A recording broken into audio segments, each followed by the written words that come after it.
Bom, obrigado, Rafael. Boa tarde a todas e todos. Dizer que é uma alegria enorme estar aqui na FFP, estar com vocês, dando início a esse evento tão importante. Estava pensando que é muito bom que vocês tenham feito o programado o seminário para um pouco depois daquela semana do 1º de abril, que estava cheio de coisa, né? Porque o assunto assim não morre, né? A gente tem a oportunidade de voltar a falar dele. Espero que a gente tenha um ano de atividades, né, sobre os 60 anos e mais do que isso, espero que, na verdade, esses 60 anos tenham como, talvez, consequência, né, como resultado, uma incorporação maior, né, dessa agenda, enfim, dentro das nossas preocupações acadêmicas, das nossas preocupações políticas, porque eu acho que é isso, né? Foi um mês intenso de atividades em torno dos 60 anos, uma semana particularmente muito intensa ali, mas que a gente, tomara que a gente consiga não fazer, né, não deixar isso morrer, se esvair, né? E a exposição vir para cá, na verdade, é um sinal, né, de que a gente vai seguir nesse esforço. Então, queria também agradecer, né, ao UERJ, aqui a FFP, a Faculdade de Formação de Professores, por acolher a exposição, né? E estava brincando com o Luciano na vinda que Rafael e Pedro combinaram a vinda da exposição para cá, entre eles, e a gente estava falando, cara, isso foi muito bom, porque o negócio ganhou vida, né? Assim, não depende da gente, né, mais necessariamente ficar ali. Então, você vê a exposição sair, né, saiu lá da FRJ onde estava, foi para a Rural, teve um interregno aí, uma pequena coisa que aconteceu entre elas, que foi uma pandemia, mas tirando isso, né, saiu da UFRJ, foi para a Rural, da Rural veio para cá, então a Luciana vai ficar mais responsável por falar sobre a exposição propriamente, sobre o contexto de produção da exposição, mas é isso, né, ela surge ali em 2019 numa conjuntura muito ruim, né, para falar o mínimo, né? Primeiro ano de governo Bolsonaro, enfim, a gente não sabia que viria uma pandemia adiante, mas o cenário era tenebroso, né? E, de alguma maneira, né, a gente está hoje numa conjuntura muito diferente, que não é perfeita, maravilhosa, ainda cheia de desafios, mas ver a exposição, né, ganhar vida, né, nessa nova conjuntura e despertar novos debates e continuar despertando interesse é muito bom. Então, muito feliz, na verdade, de ver essa nova montagem da exposição aqui, né? A gente falava muito, né, como era uma exposição ela trabalhava com duas temporalidades, né? Uma temporalidade da própria ditadura, né? Uma exposição que de alguma maneira é sobre a ditadura militar, os impactos da ditadura militar, do golpe de 64, os múltiplos impactos do golpe da ditadura, mas era também uma exposição sobre, né, as políticas estatais de reconhecimento e reparação, né, dessa violência do golpe da ditadura, né? Particularmente desse contexto específico das comissões da verdade, né? E a gente, acho que isso está ali em algum dos textos de apresentação da exposição, a gente chamou isso na época de uma memória das políticas de memória, né? O que a exposição se propunha também, né? Então, é uma exposição que operava em duas temporalidades e agora opera numa terceira temporalidade também, né? Porque é uma exposição que também fala sobre, de alguma maneira, nos convida a pensar sobre o que foi o contexto do governo Bolsonaro e o que seguem sendo os desafios para essa agenda hoje, né?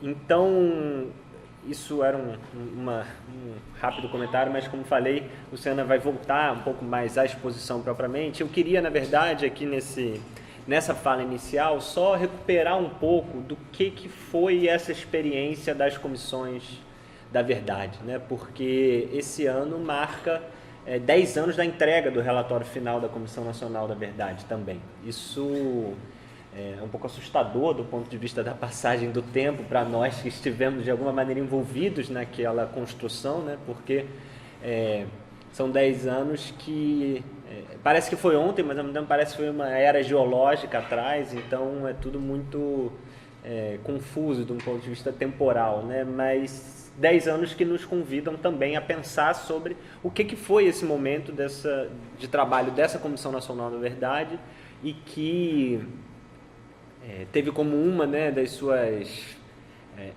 características mais específicas, né, no sentido de como isso aconteceu no Brasil, o fato de que a existência da Comissão Nacional da Verdade disparou, né, a existência dessas comissões estaduais, municipais, universitárias, e dentre elas, né, teve origem a Comissão da Verdade do Rio de Janeiro, que é essa que está no centro da exposição, né? Então, é interessante falar sobre isso porque é isso, né? A gente hoje, né, talvez vocês que estão na graduação, não sei o quanto a ideia, o quanto a própria Comissão Nacional da Verdade fez parte, de alguma maneira, da trajetória de vocês. Se para vocês é algo que faz algum sentido, se vocês conhecem, já leram alguma coisa, provavelmente, né? Enfim, estão aqui no curso de História, mas a ideia de que existe uma geração que não viveu essa conjuntura, ela nos exige que a gente volte a falar sobre isso, né?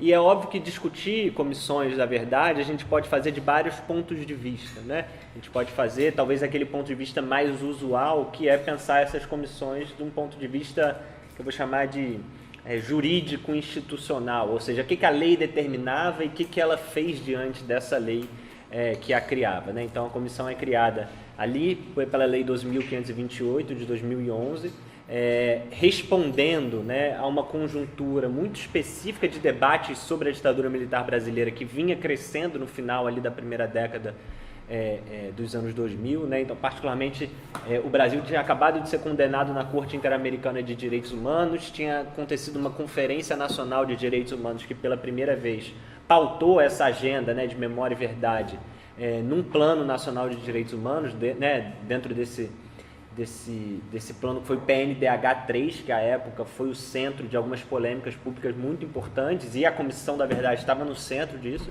e também foi um momento em que o Supremo julgou uma ação movida pela Ordem dos Advogados do Brasil sobre a Lei de Anistia, né, e referendou a interpretação da Lei de Anistia de 79 como um instrumento de garantia da impunidade dos militares, né. Então, a comissão surge nessa conjuntura muito específica em que, de alguma maneira, aquela marca, né, que é a marca fundamental da forma que o Brasil lidou com o seu passado ditatorial, que era o silêncio, né, o esquecimento imposto, a pactuação, né, esse silêncio, essa acomodação, essa pacificação, né, para usar um termo que os militares gostam de usar, né, essa reconciliação forçada, extorquida, pareciam ter encontrado um certo limite, e a comissão surge, então, de alguma maneira, respondendo a essas demandas sociais por memória, né? E então começa a funcionar em 2012 a Comissão Nacional da Verdade, e uma prova de que havia uma certa demanda reprimida por memória e por reconhecimento e por debates sobre a violência da ditadura é o fato de que, como eu falei, essa Comissão Nacional da Verdade disparou aí algo em torno de centenas de comissões da verdade nesses outros âmbitos, né? Algumas muito informais, criadas ali, enfim, num espaço enfim, sem nenhum grau de institucionalização, outras dentro de algum espaço um pouco mais formalizado, dentro das universidades, dentro dos sindicatos, e outras criadas por lei, né? Comissões municipais, comissões estaduais. A Comissão Estadual da Verdade do Rio de Janeiro foi criada por lei também dentro dessa conjuntura, né? Então ela teve uma existência oficial também dentro do âmbito da Secretaria de Direitos Humanos do Estado do Rio de Janeiro, e ela começa a funcionar em 2013. Ela tem um período de existência que é exatamente um ano, né, depois da Comissão Nacional da Verdade. Então, a Comissão Nacional da Verdade funciona ali entre maio de 2012 e 10 de dezembro de 2014, e a Comissão da Verdade do Rio de Janeiro funciona ali entre maio de 2013 e 10 de dezembro de 2015, né? E como eu falei, a gente pode pensar nas comissões da verdade desse ponto de vista jurídico, institucional, mas a gente acha que o mais interessante, principalmente para nós, né, da história, é pensarmos nas comissões da verdade como arenas de disputa pela memória, né? Elas foram espaços privilegiados para que as disputas de memória se dessem, encontrassem algum tipo de espaço para serem processadas, né? O que eu quero dizer com isso objetivamente, né? Assim, dando um exemplo. A Comissão Nacional da Verdade, ela, quando foi criada, todo mundo imaginava que ela tinha um mandato muito voltado para investigar, né? aquelas violências, aquelas graves violações de direitos humanos que historicamente foram pensadas como as violências típicas da ditadura militar, né, que tinham como alvo fundamental a militância de esquerda, principalmente os grupos da guerrilha, né, a luta armada de resistência à ditadura. Então, havia uma expectativa que a comissão, de alguma maneira, daria conta desse tema especificamente e centralmente, né. Mas, pensando na comissão como um espaço de disputa e de disputa pela memória, né, começaram a surgir nesse contexto, dentro da comissão e também por fora da comissão, demandas em torno da necessidade de se ampliar esse escopo inicialmente previsto, né. Então, por exemplo, foi no âmbito da Comissão Nacional da Verdade que se discutiu, né, pela primeira vez com muita centralidade, o fato de que a ditadura militar promoveu um genocídio indígena naquele período, né. O fato de que os trabalhadores do campo foram alvos de violências muito radicais e profundas desde o imediato pós-golpe, né. Foi no âmbito de um grupo de trabalho da Comissão Nacional da Verdade, aproveitando aqui a presença da Vitória, né, o GT13, que todas as centrais sindicais do Brasil se reuniram, sentaram juntas, o que é algo difícil, né, quem conhece sabe, de sentarem juntas e falar, a gente precisa falar que a ditadura tinha um projeto, né, econômico de classe que implicou na violação de direitos humanos da classe trabalhadora, dos trabalhadores, e implicou no favorecimento, né, empresarial dos grupos econômicos que apoiaram a ditadura, né. Então, esses debates não estavam inicialmente previstos e a comissão, de alguma maneira, foi obrigada a dar conta desses debates, né, e processou eles de formas diferentes, né. Então, de alguma maneira, estava lá no relatório final da Comissão Nacional da Verdade um capítulo sobre a questão dos trabalhadores, né. Estava lá um capítulo sobre a questão indígena, um capítulo sobre a questão do campo, né, um capítulo sobre a questão da perseguição à população LGBTQIA+, durante a ditadura. Tudo isso foi processado de alguma maneira pela Comissão Nacional da Verdade, dentro de alguns limites, né, importantes. Mas teve outros temas que a Comissão Nacional da Verdade, embora tenha sido provocada a tocar, ela não, não chegou, né, a colocar no relatório, não chegou a incorporar, não chegou a enfrentar, né. Debates, por exemplo, como a violência nas favelas, debates como a violência com o recorte racial durante a ditadura, esses são temas que foram absolutamente deixados de lado pelo relatório final da Comissão Nacional da Verdade. O que chamava muito a atenção para a gente na Comissão da Verdade do Rio de Janeiro, porque 2013 é um ano importante na história recente do Brasil, né? Um ano em que a questão da violência policial ficou muito marcada pelos debates em torno das mobilizações, né, das chamadas jornadas de junho, mas também a violência policial desse ponto de vista da atuação das forças de segurança nas favelas e periferias. 2013, por exemplo, é o ano em que o pedreiro, morador da Rocinha, Amarildo, desaparece, né, numa cena, digamos assim, absolutamente semelhante àquilo que aconteceu, por exemplo, com o Rubens Paiva, né? Então, ele é preso por policiais, por agentes do Estado, é levado para um espaço oficial do Estado, no caso, a sede da UPP da Rocinha, é torturado até a morte e tem seu corpo desaparecido, né? E chamava muito a atenção, né, que a gente pudesse estar falando sobre o desaparecimento forçado, por exemplo, como um fenômeno do passado, diante de um caso como o do Amarildo, né? O caso do Amarildo, ou a violência policial, né, diante das mobilizações, chamava a atenção para o fato de que a violência de Estado no Brasil, ela não é uma exceção, ela não pertence a um período específico, né, da história, mas ela é uma marca que nos acompanha ao longo de toda a nossa história, especialmente se a gente bota na conta os recortes de classe, de raça e de território, né?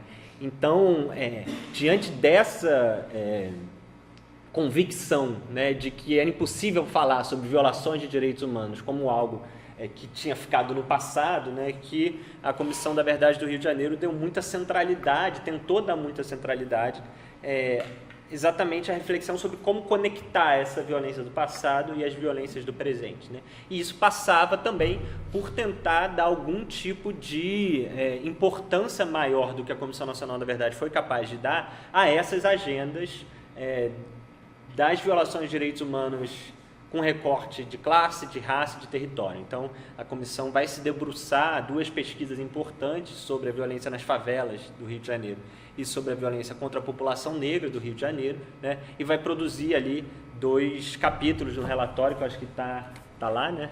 na exposição, que vocês podem ver depois.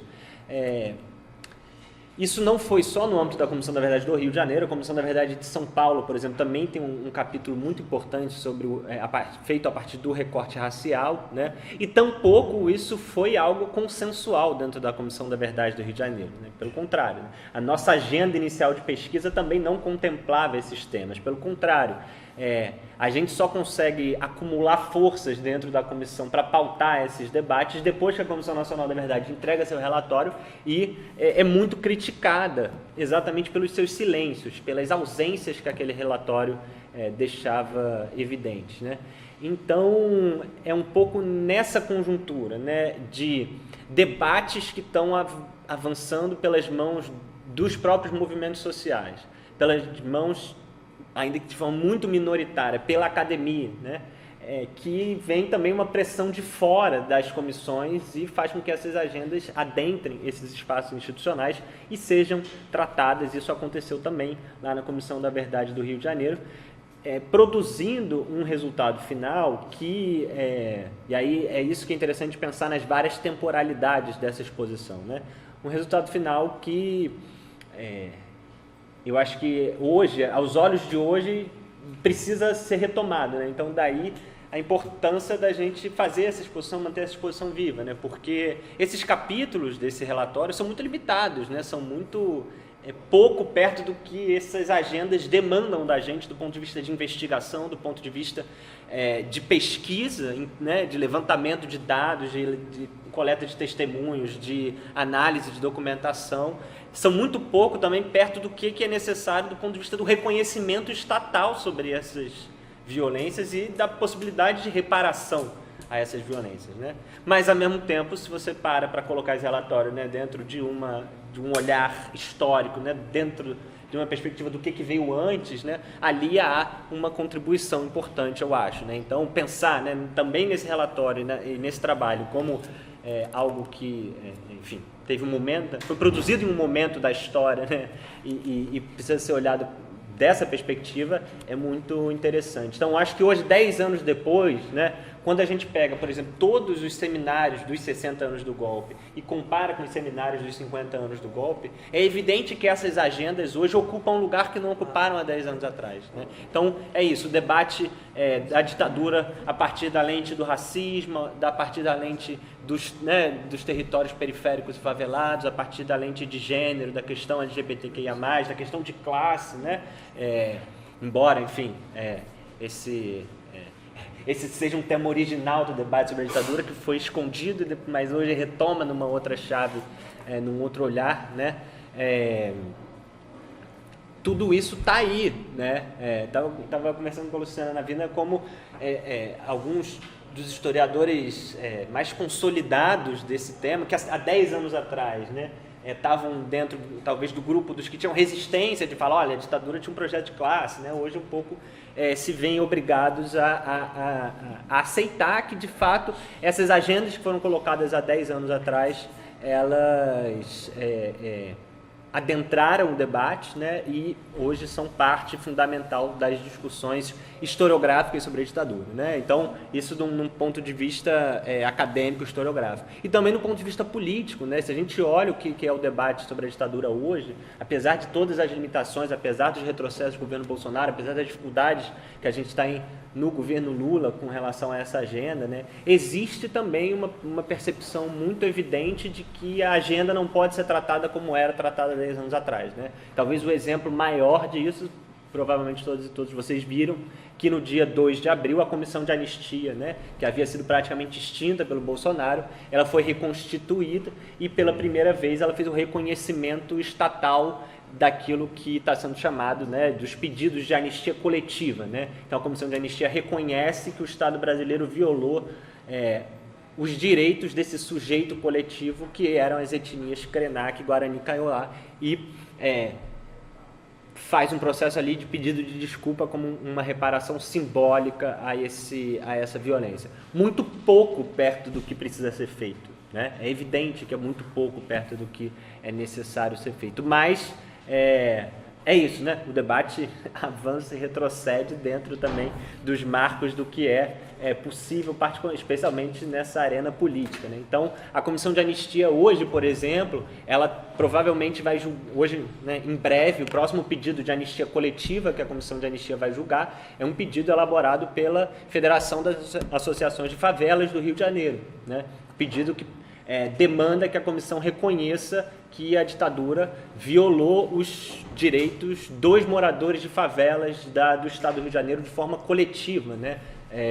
Naquele período. Um pedido que, de alguma maneira, remete aos trabalhos da Comissão da Verdade do Rio de Janeiro e a esse capítulo sobre as favelas, que, quando foi escrito há 10 anos atrás, a gente não poderia imaginar, né, que entre idas e vindas, em algum momento, né, ele pararia lá na mesa da Comissão de Anistia para ser julgado como um pedido de reparação coletiva. Então, é um trabalho que foi feito dentro de uma conjuntura específica, mas cujos efeitos estão para serem reapropriados aí no nosso presente. Então, acho que voltar a falar das Comissões da Verdade, voltar a falar da Comissão da Verdade do Rio de Janeiro, né, é um convite para que a gente pense sobre os limites daquela experiência, sobre o que pode ser apropriado daquela experiência e para onde a gente tem que avançar também. Então, que essa exposição aqui na FFP possa ser uma oportunidade para que também, enfim, a comunidade acadêmica daqui coloque, né, nos seus debates, nas suas reflexões acadêmicas e políticas essa discussão, né? Como incorporar esse legado, como fazer a crítica que deve ser feita e para onde a gente pode avançar do ponto de vista tanto das pesquisas sobre a ditadura militar, mas também do ponto de vista, né, das lutas políticas por memória, verdade, justiça e reparação. Então, é uma felicidade enorme ver essa exposição montada aqui de novo. Vida longa a Rastros da Verdade. Obrigado, Rafael, pelo esforço para trazer para cá. Obrigado a todo o corpo docente, a coordenação aqui do departamento por terem também viabilizado isso. Para a gente é uma felicidade muito grande ver mais essa etapa, né, da exposição ganhando vida. E é isso, né? É um convite para as reflexões e para as lutas. Obrigado.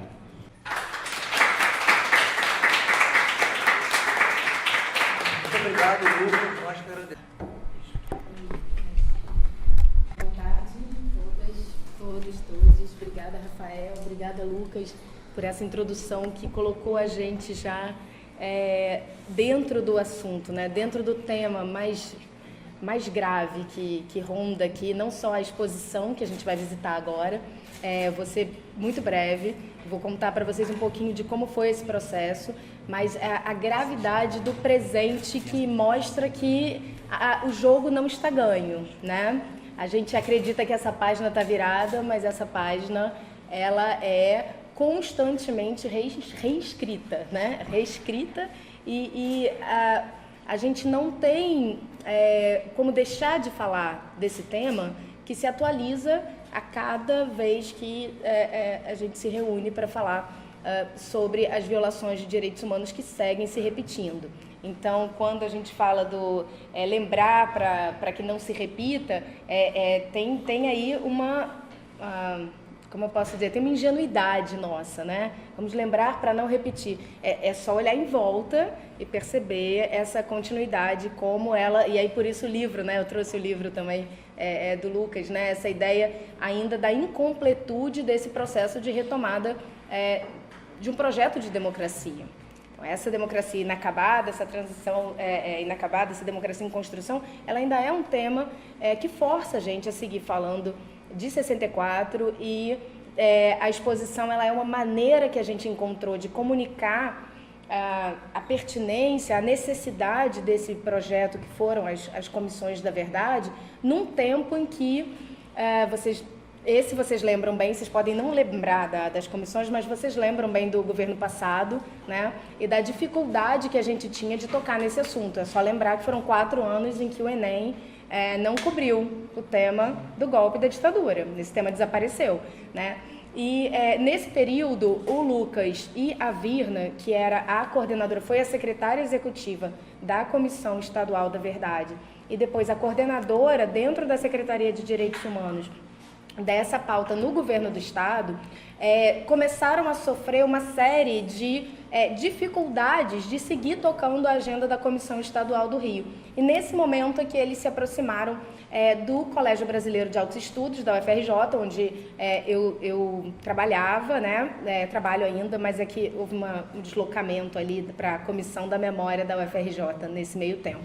Mas naquele momento a gente tinha um projeto lá, o professor José Sérgio Leite Lopes coordenava, era o diretor do Colégio Brasileiro de Altos Estudos e coordenava um projeto de memória dos movimentos sociais, que tratava justamente, né, desse corte, né, de uma história do trabalho para uma antropologia dos movimentos sociais. Eu tinha participado de um projeto longo, extenso, junto ao governo Dilma, que era o projeto Memória, como é que é? Movimentos Sociais e Esfera Pública. Esfera Pública, isso. Memória, Movimentos Sociais e Esfera Pública, que tinha dado esse fruto, né, num projeto, um programa, um centro de referência da memória das lutas sociais. A gente tinha essa preocupação, né, de agregar lutas que não fossem somente as tradicionais lutas da classe trabalhadora, que era um objeto de análise não só do Zé Sérgio, mas também de todo um grupo do Museu Nacional muito conhecido pelo Projeto Nordeste, né? Que eles chamaram na época da ditadura de Projeto Emprego no Nordeste, não podendo falar em luta de classes, exploração do trabalho, latifúndio no Nordeste, né?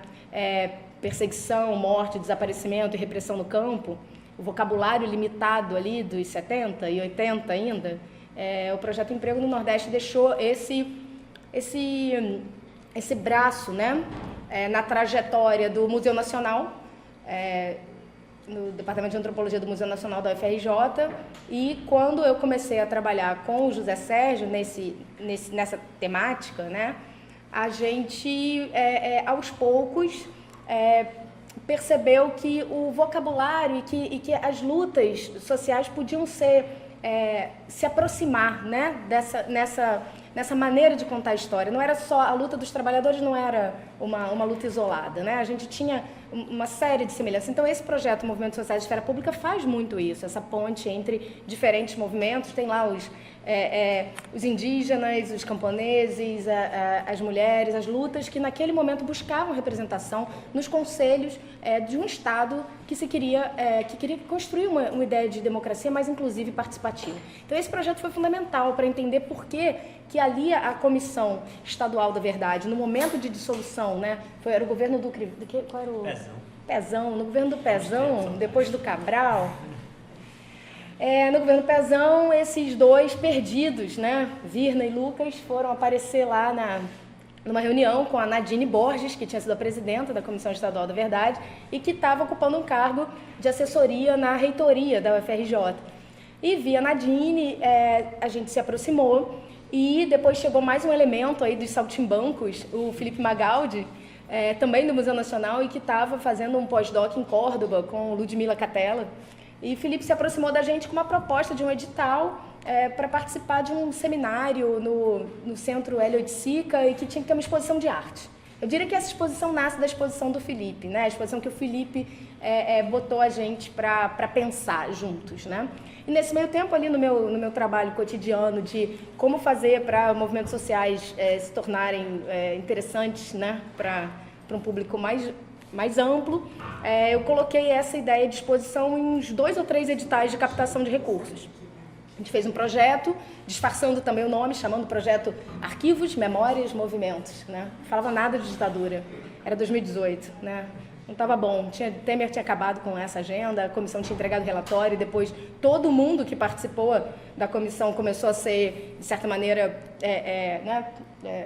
enfim, deslocado ali da centralidade do debate. Então, né, falando da própria Dilma, né, e também dos colegas, né, pesquisadores e tal, que se viram também num lugar vulnerável, né?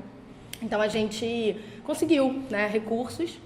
No momento, eu lembro que quando a gente começou a fazer um ciclo de debates em torno dessa exposição. A exposição durou muito tempo, né? Foi de maio até agosto, assim, mas teve todo o período de montagem. Então a gente ficou de fevereiro até maio, até a inauguração da exposição, fazendo um ciclo de debate com convidados ilustres, né? A Vitória foi uma das nossas convidadas, Ludmilla também, e eu lembro da Sandra Rádio também, maravilhosa, né? Falando sobre o papel de uma comissão provincial atualizando o Nunca Mais. Ela dizia assim, na Argentina o Nunca Mais hoje é nenhum PIB menos, né? Nenhum jovem a menos. E da importância de recordar para o futuro, que também era uma questão que a gente trazia e traz sempre, né? Para que lembrar, né? Para que fazer esse trabalho de educação em direitos humanos, ou um trabalho de educação para a memória, se não para, né, provocar essa transmissão, né, para o futuro. Então é uma alegria enorme ver a exposição ganhar vida própria, o Lucas já falou, dentro de um evento como esse, que tenta articular todas essas pautas que foram por 50 anos, é exagero, né? Mas nos 50 anos do golpe não estavam ali, então podemos dizer que foram ignorados por 50 anos, a não ser por um grupo muito seleto, os envolvidos nelas, os diretamente atingidos, né?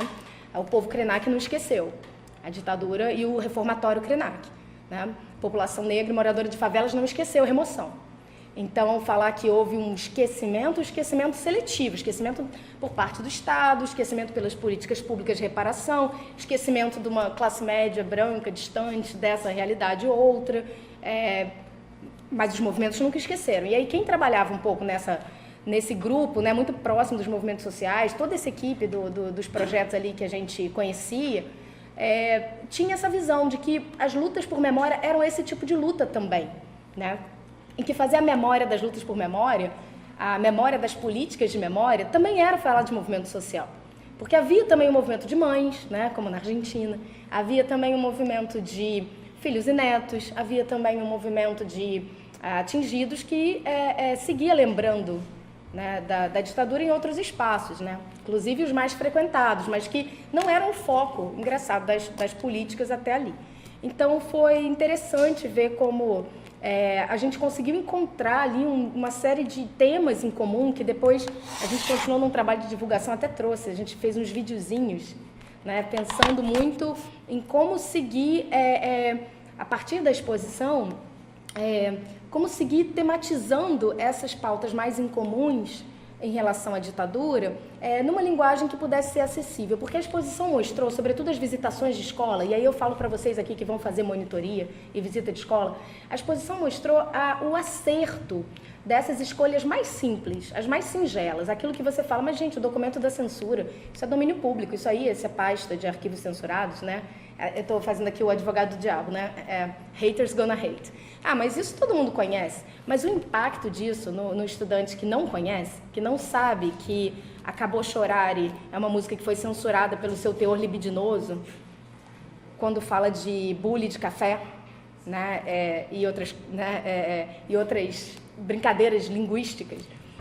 Ou outros exemplos assim que são bons para pensar. E aí eu acho que numa era em que é muito digital, né, essa materialidade também de abrir ali o arquivo, né, essa experiência meio sensorial de abrir a gaveta, pegar a pasta, mexer no documento, ela é muito... A gente quis, claro, botar um QR Code porque éramos modernos, né? Éramos jovens, 10 anos atrás, não, 2019, 5 anos atrás, não tão jovens. Sim. Mas precursores do QR Code, antes do Pix. Lembrei disso hoje. Então, vocês podem consultar esses documentos digitalmente, claro, eles estão no Arquivo Nacional, muito bem guardados, né? Eles estão no Arquivo Público do Estado, muito bem guardados. Mas onde que eles podem ser tocados, né? Hoje em dia, cada vez menos essa experiência de pesquisar no arquivo. E aí acontece o imprevisto, né? Que o Rafael me falou hoje de manhã. Ele passou por aqui e os funcionários da limpeza estavam consultando as pastas. Isso aconteceu com a gente na UFRJ. Não só os funcionários da limpeza, os outros técnicos administrativos, né? Os produtores, os técnicos em assuntos educacionais, as secretárias.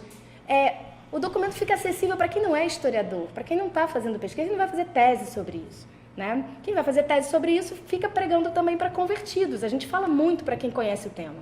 quase todos esses eventos dos 60 anos, dos 50 anos, dos 40 anos do golpe, o público interessado é o público que nos interessa. Quem vem nos assistir... Opa, vamos nessa. Trabalhamos com conversão aqui também. Não, brincadeira. Eu prefiro chamar de educação para a memória. A gente tem uma dificuldade muito grande de falar desse tema sem cair num jogo, né, de memória do meu avô, né, um jogo de opiniões, né, do conflito. Então, quando a gente percebeu que quando os estudantes de ensino médio ou de graduação chegavam para visitar a exposição e olhavam o material, a gente precisava fazer muito pouco por eles, porque eles gostavam da narrativa, eles viam a linha do tempo da memória dos movimentos de memória. Essa linha do tempo, ela fala disso, né? De como as lutas por memória e pela democratização do país desde a anistia chegam no momento das comissões da verdade, pontuadas por uma série de permanências, né? O caso mais dramático é esse que o Lucas sempre traz, né? Traz também nos Incontáveis, das chacinas, né? A gente podia falar também do massacre da CSN, acho que ali está mencionado também, mas é o momento que o Exército, em 88, às vésperas da Constituinte, invade a fábrica e mata 3 trabalhadores, em greve, né? Então a gente tem assim, uma série de permanências que colocam essa questão. E aí, quando você faz o percurso, essa experiência não é só a experiência de assistir o vídeo, que é um pouco mais distanciado, mas foi o que a gente conseguiu fazer na pandemia. Então, eu me orgulho, trouxe aqui para mostrar, né? E não é só a experiência de assistir algo distante de você, mas também de construir, elaborar, né, experimentar, né, de um jeito um pouco mais... falta música, eu sinto, porque depois eu passei a fazer umas oficinas mais radicais em escola, sempre com música.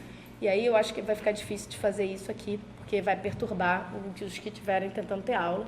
Mas recomendo que, se vocês tiverem a oportunidade de fazer uma visita guiada musicada, né, fazer uma playlistzinha, ajuda muito.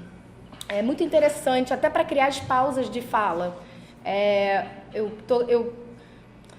Eu sinto que esse tempo é muito legal, assim, você escutou o Apesar de Você e tal, e aí você, quando desliga o som, assim, faz silêncio, né, numa turma caótica, e aí todo mundo parou a música e você fala, né, ficou quase uma brincadeira, né. Então tem isso, né, eu acho que, porque aí você também toca um outro lado, que é o da sensibilização, né, esse é um tema que você só constrói memória, também provocando empatia, né, a gente só constrói humanidade com humanidade, né? Assim, é um processo também de humanização de um tema que é bastante desumanizado, né? Por muito tempo eu estudei a história da ditadura nos meus livros como uma longa lista de presidentes e seus feitos e leis, né? Assim, completamente distante do que eu imaginava que poderia ser. Então, na época da Comissão da Verdade do Rio, até o projeto que a gente fez lá na PUC era um projeto de construção de ferramentas pedagógicas de memória.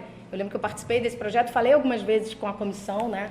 Na época a gente fazia pesquisa sobre os livros didáticos e não só são escandalosos os livros didáticos que as Forças Armadas adotam até hoje nas suas escolas militares, como também é escandalosa a falta, né, de uma leitura que seja mais próxima da realidade da maioria, né, dos coletivos, né, dos atingidos anônimos, né, dos incontáveis, das pessoas comuns, a história dos muitos, do que dessa narrativa dos grandes nomes e grandes pessoas. Então, a gente fez muito esse esforço e eu acho que esse projeto, né, foi muito bem sucedido nesse sentido. A gente conseguiu, com o dinheiro captado para fazer essa exposição, a gente conseguiu pagar as passagens diárias e um livro. A gente conseguiu fazer um ciclo de palestras e um livro. E tudo dizendo que ia ser uma exposição de arquivo. Então, essa exposição ela era um pretexto. Ela era um pretexto para a gente seguir reunindo pessoas que, durante o governo de 2018 a 2022, se sentiram, de novo, perseguidas, como se estivessem sendo revitimizadas, né? Ex-presas, né, que frequentaram o curso falavam que é um espaço de resistência. São as minhas cestas seguras, né? O espaço que eu me sinto bem. Ali a gente fez, né, grandes amigos, não foi? Aquele ciclo foi muito produtivo também para encontrar alunos e caminhos de orientação. Tem pessoas, tem trajetórias que começaram ali, né, a entrar nesse campo da história da ditadura e dos estudos da memória. E o ciclo tratava desses temas, que depois a gente seguiu tratando nos Incontáveis e que a Comissão Nacional começou a investigar e que a SEV Rio aprofundou. Enfim, a gente sentiu que esse processo foi um tempo bem gasto, né?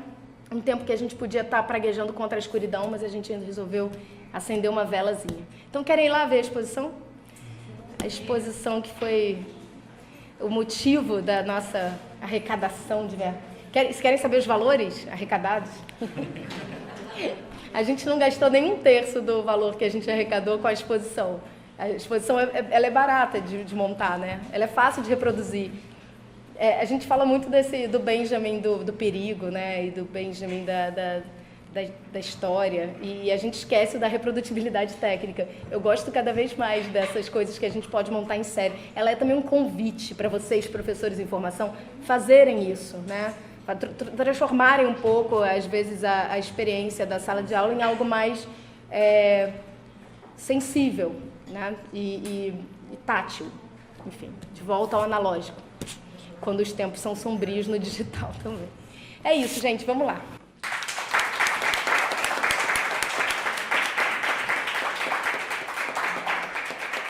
Obrigado, Luciana.